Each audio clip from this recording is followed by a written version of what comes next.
ಸ್ನೇಹಿತರೆ, ನಮ್ಮ channel subscribe ಮಾಡಿಕೊಳ್ಳಿ, ವಿಡಿಯೋಗೆ ಒಂದು ಲೈಕ್ ಕೊಡಿ, ಹಾಗೆ ವಿಡಿಯೋನ ಪೂರ್ತಿ ನೋಡಿ. ಒಬ್ಬ ತಾಯಿ ತನ್ನ ಮಗನ ಜೊತೆ ವಾಸವಾಗಿದ್ದಳು. ಮಗ ಹೈಸ್ಕೂಲ್ ಓದುತ್ತಿರುವಾಗಲೇ ಗಂಡ ತೀರಿಕೊಂಡಿದ್ದ. ಅಲ್ಲಿಂದ ಮನೆಯ ಜವಾಬ್ದಾರಿಯೆಲ್ಲ ಈಕೆಯದೇ ಆಯಿತು.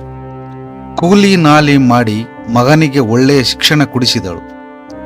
ಮಗನಿಗೆ ಉನ್ನತ ಹುದ್ದೆಯಲ್ಲಿ ನೌಕರಿಯೂ ದೊರೆಯಿತು.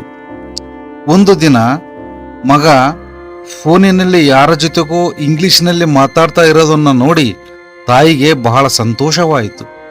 ಕಷ್ಟಪಟ್ಟು ಓದಿಸಿದ್ದಕ್ಕೆ ಸಾರ್ಥಕವಾಯಿತು ಅಂತ ಸಂತಸಪಟ್ಟಳು. ಮನಸ್ಸಿನಲ್ಲಿಯೇ ಗಂಡನಿಗೆ ಕೂಗಿ ಹೇಳಿಕೊಂಡಳು, ನೋಡಿ, ನಿಮ್ಮ ಅಪೇಕ್ಷೆಯಂತೆ ಮಗ ಇವತ್ತು ದೊಡ್ಡ ಸಾಹೇಬನಾಗಿದ್ದಾನೆ. ಇವತ್ತಿಗೆ ನಮ್ಮ ಕಷ್ಟ ತೀರಿತು. ಈಗ ನೀವೂ ಇರಬೇಕಿತ್ತು ನಮ್ಮ ಜೊತೆ ಅಂತ ಕಣ್ಣೀರು ಹಾಕಿದಳು.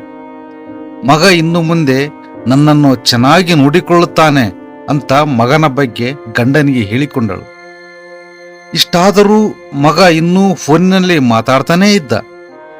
ಆದರೆ ಮಗ ಇಂಗ್ಲಿಷ್ನಲ್ಲಿ ಅಷ್ಟೊತ್ತು ಮಾತಾಡ್ತಾ ಇರೋದು ಅನಾಥಾಶ್ರಮದ ಮ್ಯಾನೇಜರ್ ಹತ್ತಿರ ಅಂತ ಪಾಪ ಈ ಮುಗ್ಧ ತಾಯಿಗೆ ಗೊತ್ತೇ ಆಗಲಿಲ್ಲ.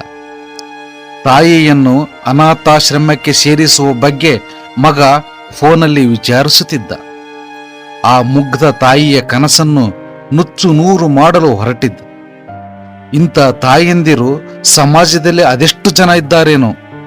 ಅಂತ ತಾಯಂದಿರಿಗೆ ದೊಡ್ಡ ಸಲಾಂ.